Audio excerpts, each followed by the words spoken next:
I'm here with Nick Cruse from the Revolutionary Blackout Network. And so the Wall Street Journal revealed something. They wrote this article called "The War in Ukraine Will Be Long. Is the West Ready?" So let's remember the same thing with the Afghanistan war and what Julian Assange taught us, that these wars are not meant to be won.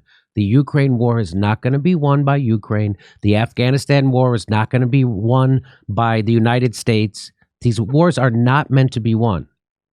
The Iraq war, same thing.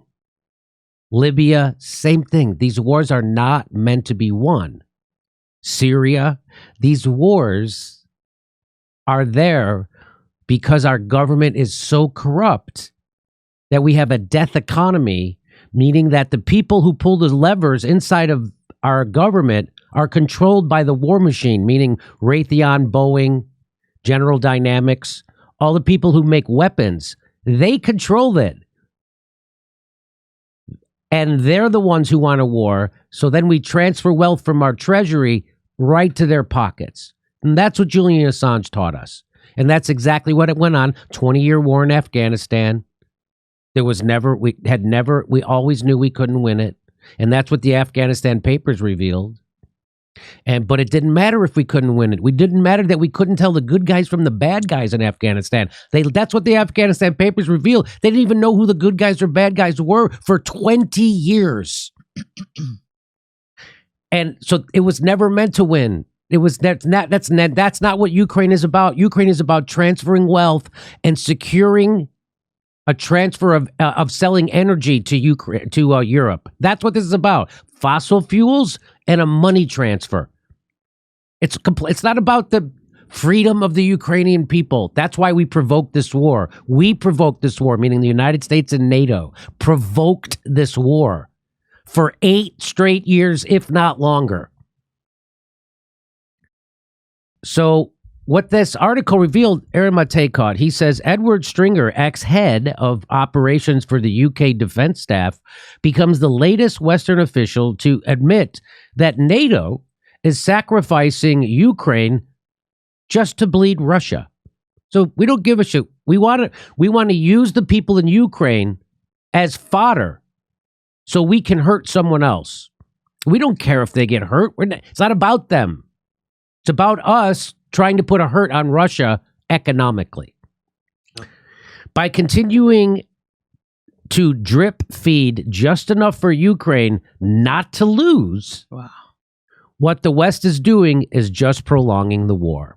And here it is right in the article. It says, retired Air Marshal Richard Stringer, former head of the operations of the British Defense Staff, said by continuing to drip feed just enough of Ukraine not to lose, what the West is doing is just prolonging the war. Whether we realize it or not, Russia has thrown a gauntlet to the West. And even though our own troops aren't fighting there, we are thoroughly invested in this conflict, and we have to provide the material to win it. Watch this. I like the structural path we're on here. As long as we help Ukraine with the weapons they need and the economic support, they will fight to the last person. They just say it. They just say it.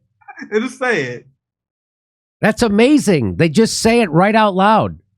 Adam Schiff, I should have had that video in this segment too, where he says the reason why we're shipping arms to NATO, and he said this, I think 2 years ago, maybe even 3, is so we can fight Russia over there instead of fighting Russia over here. That's been the plan all along. As Responsible Statecraft, this is from Responsible Statecraft, and others have pointed out, the United States has already allocated $68 billion to Ukraine. So this $45 billion would push the U.S. total spending on Ukraine since the war broke out to approximately $113 billion, which is almost twice as much as Russia spends on their entire military for a whole year. We've already spent twice that much in Ukraine. And apparently that's called a drip feed. $113 billion in a year. That's a drip feed. For starters, it's more aid than the United States has supplied to any country in 1 year since at least the Vietnam War. It's also far more than the $84 billion Russia is expected to spend on its military in 2023. It's also far more than the $84 billion. Oh, it's already there. In fact, U.S. assistance to Ukraine is more than every country in the world spends on its military, save for the United States and China.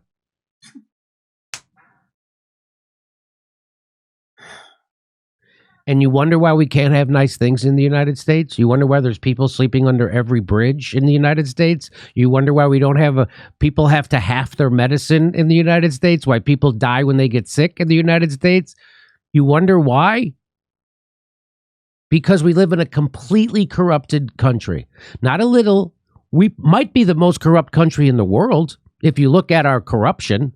Do you know how much money, you know how much corruption is in a $1 trillion defense budget with 1,000 military bases around the world? About all of it. Almost all of it. The dumbest people in political discourse today are the people that believe the neocons and all the war hawks that are funding this war are doing it because they care about the Ukrainian people. And that includes what I call the NATO left, the people who are on the left, who call themselves anti-war, who support funding Nazis. Because I don't know if you heard from Bernie Sanders, foreign policy advisor Matt Duss, who's absolutely unhinged on this issue, said the only way we can have peace if Russia loses this war. Their ideology is that by bombing more, by sending more weapons, that will lead to peace. Like, so apparently ignorance is strength, according to these people. That's right. The Ukrainian people want peace.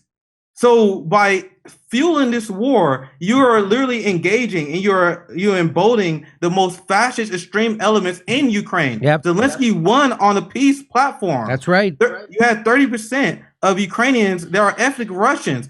1/4 of the population speak Russian. You have the Eastern Ukrainians that have been waging war against people who speak out against the Azov thugs. But the people who think they are sending them weapons think they are the peace activists, think they are the ones who fight the tyrants. They're the dumbest people in political discourse. I love how they think they're peace activists while they vote for war. So the $113 billion we've sent to Ukraine is also nearly as much as the omnibus bill allocates for baseline spending at the State Department and the Department of Homeland Security combined. And it's almost as much as the $118 billion that the United States will spend on medical care for all U.S. military veterans. Plowshares into swords. NATO's spending must rise. That's from the Center for European Policy Analysts. That's a defense industry funded DC think tank. The idea is that negotiations might end the war in the next 6 months. It's not even entertained. Of course, because that's not what they want. This summer, NATO must agree to a significantly increased defense spending target when it meets for the Vilnius summit. That's what this is all about. Anything you'd like to add to this story, Nick? Yeah, this is why this is the most propagandized war. They always call it unprovoked because right now, Raytheon, Boeing, Lockheed, these people are making record profits. I'm glad that you shared the Julian Assange quote because there's a lot of discussion. Like, did the West really think that they can win an economic war against Russia? Do they really think this is possible? And it's not really about that. It's about fighting to the end in order to maintain unilateral dominance. Right now, the United States and Japan is reshaping the military alliance. Japan has doubled its military budget. Germany is now militarized. So these are two countries that was imperial countries. Imperial Japan decided to become more pacifist. Germany famously disbanded their military after Nazism. The United States convinced them to become more militaristic. Europe is now spending more than ever on the military after scaling that down. And that is what this was about at the end of the day. We are in late-stage capitalism when the ruling class need to find another source to expand, to find more resources. And this is just another way to expand the war machine. And that's why they are looking to escalate war against China and Taiwan. They're literally moving on to the next stage. You even have military generals that even said that Ukraine is almost like a beta test for the run on waging war against China because of Taiwan. So this is the last stages of an empire that continue to expand and wage war despite the fact that people are struggling here. That's not hyperbole when I say this is how empires end. We are an empire. and we're ending. And it's happening right in front of your face. Okay. Well, Nick, I really appreciate you stepping up today and coming up on the show. And I'm sorry you're pissed off at Martin Luther King Day, but I think that's a good sign that you're awake and you figured out what's happening. Yeah, my main priority, I don't know how successful I'm going to be, is trying to get as many people to acknowledge the fraud that is Barack Obama and the Black Congressional Caucus. That's why I wrote my first ever Substack op-ed was all about describing how the Black leadership has sold us out, sold the global working class out, and sold Black Americans out. So we need to embrace our roots. We need to embrace our radical roots. Do not fall for the talking points that come from the establishment. Love your neighbor and let's fight for revolution. That's the message that we bring at RBN in reminiscence of our old revolutionary leaders that we should have love for and respect. So thanks for having me on, Jimmy. Always fun. So you're saying don't blame your neighbor for your pain. You should join with your neighbor and love your neighbor, even though the establishment wants you to hate your neighbor and might even call your neighbor a Trumper. They're not the person who's responsible for your pain. The people responsible for your pain are Democrats and Republicans who have been running this country for the last 400 years. Go ahead. My message, I want us to have the same class loyalty that the ruling class have. Like, you see capitalists infighting every once in a while, but you see how loyal they are to each other at the end of the day, because you see how Hakeem Jeffries fall in line with their judge. You see how there are a ton of bipartisan deals to cut the military budget, to fund the military budget and get corporate bailouts. Even though they may have small disagreements, they will always come together and get things done. That's what I want from the working class. Even though we may have some random cultural fights, I want us to have a militant love and respect for each other and the willingness to improve each other's material needs. And that's what we need. And the ruling class, they have that solidarity. I just want us to have that. We can fight, we can disagree, but at the end of the day, our material needs is the most important. And I think we should drop any other small cultural disagreements in order to challenge the ruling class. That's what I truly believe. And I think that's the message that MLK brought. And that is the kind of shit that got him killed and many other radicals that were trying to bring people together. Nick Cruse, everybody check him out on the Revolutionary Blackout Network. Thanks for being our guest. Talk to you soon, pal. Everybody, we're doing live stand-up comedy in Los Angeles in January and February in Los Angeles. And then we're going to Tempe, Palm Springs, Milwaukee, Minneapolis, Nashville. Go to jimmydore.com for a link for all those tickets and become a premium member while you're there.